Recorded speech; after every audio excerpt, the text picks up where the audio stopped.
Mister Dayal ಅವರೇ, ನಿನ್ನೆ ನಡೆದ ಲೋಕಸಭಾ ಎಲೆಕ್ಷನ್ನಲ್ಲಿ ಎಂಟೈರ್ ಕೋಲಾರ ಡಿಸ್ಟಿಕ್ಕು ನೀವು ಸುತ್ತಾಡಿದ್ದೀರಾ. ಹೌದೌದು. ಆದರೆ ಅದರಲ್ಲಿ ನೀವು ಕಾಂಗ್ರೆಸ್ ಹೈಕಮಾಂಡು ಪ್ರಚಾರ ಕಮಿಟಿ ಮೆಂಬರ್ ಆಗಿ ಮಾಡಿದ್ದಾರೆ. ಎಸ್ಪೆಷಲಿ ಅದು KGF entire only for KGF. Only for KGF. ಆದರೆ ನಿಮ್ಮದು ಬರ್ತ್ ಪ್ಲೇಸ್ KGF ಅಲ್ಲ? ಹೌದೌದು, ನಾವಲ್ಲೇ ಹುಟ್ಟಿ ಬೆಳೆದಿರೋದು. Very good, very good. Sir, ಹೇಗಿತ್ತು ನಿಮ್ಮ ನಿನ್ನೆ ಒಂದು ವಾರದಿಂದ ನೀವು ಬ್ರಿಸ್ಕಾಗಿ ಕ್ಯಾಂಪೇನ್ ಮಾಡಿದ್ದೀರಾ? ಸರ್, ಅದು ನಮ್ಮ KGF ಬಗ್ಗೆ ಎರಡನೇ ಮಾತಿಲ್ಲ. KGF ಜನ ಯಾವಾಗಲೂ ಅವರು ಕಾಂಗ್ರೆಸ್ಗೆ ವೋಟ್ ಕೊಡೋರು, ಮತ್ತು ಅಲ್ಲಿ BJP ಎಲ್ಲ ನಡೆಯಲ್ಲ. ಇನ್ನೊಂದು ಏನಂದರೆ, ಈ ಸಾರಿ ಅದು ಎಲೆಕ್ಷನ್ ಥರ ಯಾರು ಅದನ್ನು ಒಂದು ಭಾವನೆಯಲ್ಲಿ ನೋಡಿಲ್ಲ ಅವರು. ಅದು ಒಂದು fight between democratic and dictatorship, ಈ ಥರ ತಗೊಂಡಿದ್ದಾರೆ. ಒಬ್ಬೊಬ್ಬರು ಆ ರೀತಿಯಲ್ಲಿ ಅದನ್ನು ಫೈಟ್ ಮಾಡ್ತಾ ಇದ್ದಾರೆ. ಈಗ ಮೊದಲು ಎಲೆಕ್ಷನಲ್ಲಿ ನಾವು ಮನೆ ಹೋಗಿ ನಾವು ಅವ್ರಿಗೆಲ್ಲ ಕ್ಯಾನ್ವಾಸ್ ಮಾಡಿ ಬನ್ನಿ ಓಟ್ ಹಾಕಿ ಹಿಂಗೆ ಇವ್ರಿಗೆ ಮಾಡಿ ಅವ್ರಿಗೆ ಮಾಡಿ ಅಂತ ಹೇಳೋದಕ್ಕೆ ಮೊದಲೇ ಅವ್ರಿಗೆಲ್ಲ ಬೇಜಾರಾಗ್ಬಿಟ್ಟಿದೆ. ಏನು ಬೇಜಾರಾಗ್ಬಿಟ್ಟಿದೆ ಅಂದರೆ, ಈ ಮೋದಿ ಸರ್ಕಾರ ಗ್ಯಾಸಿನ ಬೆಲೆ, ಡೀಸೆಲ್ ಪೆಟ್ರೋಲು ಕೆಲಸ ಇಲ್ಲ, ಈ ಥರ ಲಾಸ್ಟ್ ಇದರಲ್ಲಿ ಅವರು ಆಶ್ವಾಸನೆ ಕೊಟ್ಟು ಅವ್ರ ಮ್ಯಾನಿಫೆಸ್ಟೋಲ್ಲಿ ಈಗ ಯಾವುದೋ ಅವ್ರು ಮಾಡ್ತಾನೇ ಇಲ್ಲ. 2 ಕೋಟಿ ಜನ ಅವ್ರಿಗೆ ಕೆಲಸ ಕೊಡಿಸ್ತೀನಿ ಅಂತ ಹೇಳಿದರು, ಕೆಲಸ ಕೊಟ್ಟಿಲ್ಲ. ಈಗ ಎಲ್ಲಿ ನೋಡಿದ್ರೂ ಒಂಥರ ರಿಲಿಜಿಯಸ್ ಪಾಲಿಟಿಕ್ಸು, ಇದೆಲ್ಲ ಬೇಜಾರಾಗ್ಬಿಟ್ಟು ಅವರು ಈ ಸಾರಿ ತೀರ್ಮಾನ ಮಾಡಿಬಿಟ್ಟಿದ್ದಾರೆ. 100% ಅವರು ನಮ್ಮ ಕಾಂಗ್ರೆಸ್ ಕ್ಯಾಂಡಿಡೇಟು KV ಗೌತಮ್ಗೆ ವೋಟ್ ಆಗೋದಂತ ಗ್ಯಾರಂಟಿ. ಸರಿ, ಎಸ್ಪೆಷಲಿ ಮೈನಿಂಗ್ ಮತ್ತು ನಾನ್ ಮೈನಿಂಗ್ ಏರಿಯಾ ಇದೆ. ನೀವು ಮೈನಿಂಗಲ್ಲಿ ಪ್ರಬಲವಾಗಿದ್ದೀರಾ, ಇದ್ದೀರಾ. ಅಲ್ಲಿ ರೆಸ್ಪಾನ್ಸ್ ಹೆಂಗಿತ್ತು ಕಾಂಗ್ರೆಸ್ಗೆ? ಎಲ್ಲಿ ಮೈನಿಂಗ್ ಏರಿಯಾ? BGML ಕಾಲೋನಿಯಲ್ಲಿ. BGML ಕಾಲದಲ್ಲಿ ಹೇಳೋದೇ ಬೇಡ, ಫುಲ್ಲು ಅವರೆಲ್ಲ ರೆಡಿ ಆಗಿಬಿಟ್ಟಿದ್ದಾರೆ. ಎಲೆಕ್ಷನ್ ದಿನ ಬಂದರೆ ಮೋಸ್ಟ್ಲಿ ಅವರು ಬೂತಲ್ಲಿ ಎಲ್ಲ ಜನ ಬಂದು ಕೂತ್ಕೊಂಡ್ಬಿಡ್ತಾರೆ 7 ಗಂಟೆಗೆ. ಅವ್ರು ಕಾಂಗ್ರೆಸ್ಗೆ ವೋಟ್ ಹಾಕಬೇಕು, BJP ಬರಲೇಬಾರ್ದು ಅಂತ ಒಂದು ತೀರ್ಮಾನ ಮಾಡಿಬಿಟ್ಟಿದ್ದಾರೆ. ಕಾರಣ ಏನು? ಕಾಂಗ್ರೆಸ್ ಆಗಬೇಕು ಅಂತ ಇವ್ರದಿಂದ ಏನು ನಡೀತಾ ಇಲ್ಲ. ಅವ್ರಿಗೆ ಬಡವ್ರ ಬಗ್ಗೆ ಅವ್ರ ಕಾಲೇಜನೇ ಇಲ್ಲ ಮೋದಿ ಗೌರ್ಮೆಂಟ್ಗೆ. ಮತ್ತು ಏನು ಮಾಡ್ತಾರೆ ಅವರು ಬಡವರು? ಅವ್ರ ಸಂಪಾದನೆ ಕಡಿಮೆ ಇದೆ, ಅದರಲ್ಲಿ ಎಲ್ಲ ರೀತಿಯಲ್ಲಿನೂ ಬೆಲೆ ಜಾಸ್ತಿ ಆಗಿದೆ.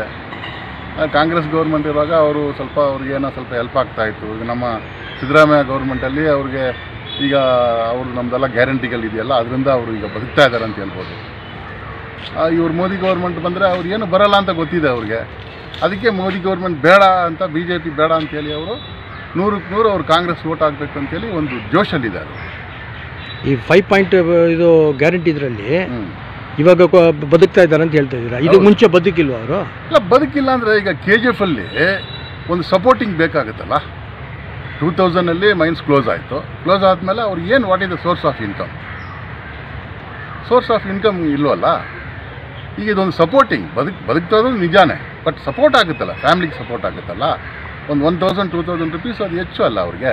ಈಗ ಹಂಗೂ ಈಗ ನಮ್ಮ ಮೇಡಮ್ ಅವರು MLA ರೂಪಾ ಮೇಡಮ್ ಅವರು ಈಗ ನಮ್ಮ KGF ಜನಕ್ಕೆ KIDBಯಲ್ಲಿ ಮಂಜೂರು ಮಾಡಿ ಒಂದು 900 ಏಕರ್ಸ್ ರೆಡಿ ಮಾಡಿಟ್ಟಿದ್ದಾರೆ. ಎಲ್ಲಕ್ಕೆ ಮಂಜೂರು ಆಗಿದೆ. ಅದು ಇನ್ನೇನು ಅಲಾಟ್ಮೆಂಟ್ ಯಾವುದಕ್ಕೆ ಅದು ಸರ್? ಯಾವುದಕ್ಕೆ ಅದು? ಇಂಡಸ್ಟ್ರಿಯಲ್ ಕಾರಿಡಾರ್ KIDBಗೆ ಪೇಮೆಂಟ್ ಮಾಡಿದ್ದಾರೆ 24 ಕೋಟಿ. ಇಂಡಸ್ಟ್ರಿಯಲ್ ಹಬ್ ಅವರು ಒಳ್ಳೆ ಕೆಲಸ ಮಾಡ್ತಾ ಇದ್ದಾರೆ. ಸೊ ಅದು ಬಂದರೆ ಸ್ವಲ್ಪ ಇಂಡಸ್ಟ್ರಿ, ಸಣ್ಣ ಟಿನಿ ಇಂಡಸ್ಟ್ರೀಸ್ ಏನೋ ಮಾಡ್ಕೊಂಡು ಬದುಕ್ಬೋದು.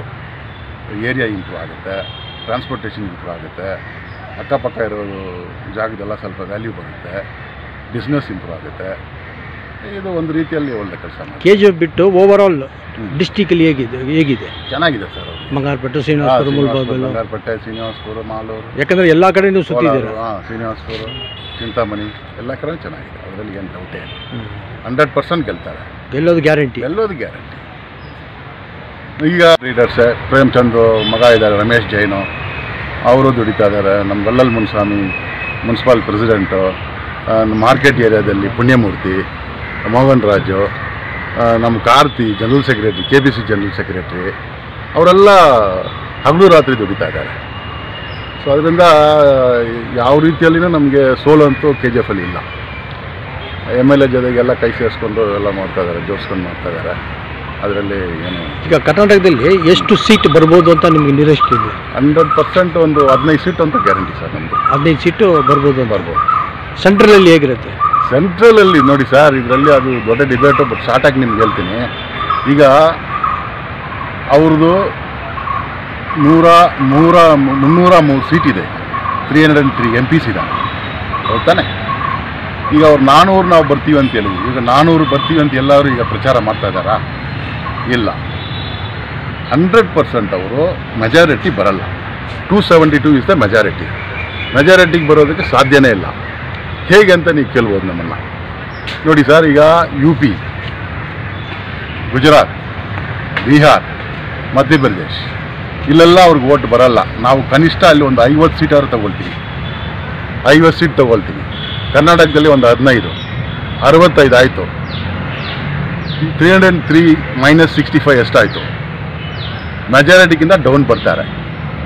ಈ ಸಿಂಪಲ್ ಕ್ಯಾಲ್ಕುಲೇಷನ್. ಇದು ಒಂದು ಕಡೆ ಇರಲಿ. ಈಗ ಅವರು ಆಲ್ರೆಡಿ ನಮಗೆ ಬಡವರಿಗೆಲ್ಲ ಏನೂ ಸಿಕ್ಕಲ್ಲ, ಅವ್ರು ಬಡವರಿಗೆ ಹೆಲ್ಪ್ ಮಾಡೋ ಥರ ಯಾವ ಸ್ಕೀಮ್ಗಳು ಇಲ್ಲ. ಓಕೆ, ಅದು ಒಂದು ಕಡೆ ಇರೋಣ. ಈ ಕಮ್ ಟು ದಿ ಇಂಟೆಲೆಕ್ಚುವಲ್ಸ್, ಎಕನಾಮಿಕ್ಸ್ಟು, ಇಂಥವರೆಲ್ಲ ಏನು ಮಾತಾಡ್ತಾರೆ? ಈಗ ಸುಬ್ರಹ್ಮಣ್ಯ ಸ್ವಾಮಿ ಏನು ಮಾತಾಡ್ತಾರೆ? ಬಿ ಜೆ ಪಿ ಬರ್ಬೋದು, ಬಟ್ ಮೋದಿ ಪ್ರೈಮ್ ಮಿನಿಸ್ಟರ್ ಆಗೋದಕ್ಕೆ ಚಾನ್ಸಸ್ ಇಲ್ಲ ಅಂತಾರೆ. ನಂಬರ್ 1. ನೆಕ್ಸ್ಟ್ ಯಾರು? ನಮ್ಮ ಬರಗಲ ಪ್ರಭಾಕರ್, ಇದು ಎಕನಾಮಿಸ್ಟ್. ಅವ್ರು ಯಾರೂ ಅಲ್ಲ, ನಮ್ಮ finance minister husband, Nirmala Sitharaman husband.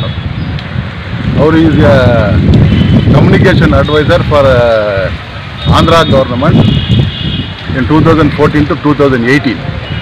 Is a great economist. ಅವ್ರೇನಂತಾರೆ ಅವರು? ಒನ್ಸ್ ಅಗೈನ್ ಮೋದಿ ಬಂದರೆ it is a disaster for the country ಅಂತಾರೆ. ಅದು ಇಂಥವರು ಮಾತಾಡಿದರೆ ಅದಕ್ಕೇನು ಬೆಲೆ ಇಲ್ವಾ? ಅವ್ರು ಸುಳ್ಳು ಹೇಳ್ತಾರಾ? ಅವರೆಲ್ಲ ಸ್ಟಡಿ ಮಾಡಿ ತಾನೇ ಮಾತಾಡೋರು. Next electoral bond. ಇವರು ಎಲೆಕ್ಟ್ರಲ್ ಬಾಂಡ್ ಎಷ್ಟು ತಗೊಂಡಿದ್ದಾರೆ? 8,000 ಕೋಟಿ ತಗೊಂಡಿದ್ದಾರೆ. ಎಲೆಕ್ಟ್ರಲ್ ಬಾಂಡ್ ವಸೂಲು ಮಾಡಿರೋದು what is the mode of offending? ED ಅವ್ರಿಗೆ ಕಲಿಸೋದು. ಯಾರೋ ಒಬ್ಬ ಬಿಸ್ನೆಸ್ ಮಾಡ್ತಾರೆ, ಅವ್ರಿಗೆ ED ಕಲಿಸೋದು, ಇನ್ಕಮ್ ಟ್ಯಾಕ್ಸ್ ಕಲಿಸೋದು, ಅವ್ರನ್ನ ಕಲಿಸಿ ರೈಡ್ ಮಾಡೋದು, ಆಮೇಲೆ ಬಾರ್ಗೇನಿಂಗ್ ಮಾಡೋದು. ಬಾರ್ಗೇನಿಂಗ್ ಮಾಡಿಬಿಟ್ಟು ನೀವು ಎಲೆಕ್ಟ್ರಲ್ ಬಾಂಡ್ ತೊಗೊಳ್ಳಿ ಅಂತ ಹೇಳೋದು. ಆ ಥರ ವಸೂಲಿ ಮಾಡಿರೋದು. PM ಕೇರ್ ಫಂಡ್ ಬಗ್ಗೆ ಮಾತಾಡೋಂಗಿಲ್ಲ. RTI ಕೇಳಿದ್ರೆ ಅವರು ಅದಕ್ಕೆ ಉತ್ತರ ಕೊಡೋದಿಲ್ಲ. ಈ ಥರ ಇರುವಾಗ, ಈ ಥರ ಒಂದು ಸಿಚುವೇಷನಲ್ಲಿ ಎಲ್ಲ ಆಚೆ ಬರ್ತಾ ಇದೆ ಈಗ. ನೆಕ್ಸ್ಟು ಇನ್ನೊಂದೇನು, ಈಗ ನಮ್ಮ ಇವರು ಕೇಜ್ರಿವಾಲ್, ಅರವಿಂದ್ ಕೇಜ್ರಿವಾಲ್ ಚೀಫ್ ಮಿನಿಸ್ಟರ್ನ ಅರೆಸ್ಟ್ ಮಾಡಿದ್ದಾರೆ. ಎಷ್ಟು ಅವರು? 150 ಕೋಟಿ ಫ್ರಾಡ್ ಅಂತಾರೆ. ಈಗ ಅಜಿತ್ ಪವಾರ್, ಮಹಾರಾಷ್ಟ್ರದಲ್ಲಿದ್ದ ಅಜಿತ್ ಪವಾರ್, ಅವ್ರ MP 25,000 ಕೋಟಿ ಅವ್ರದ್ದು ಒಂದು ಫ್ರಾಡ್ ಕೇಸ್ ಇತ್ತು.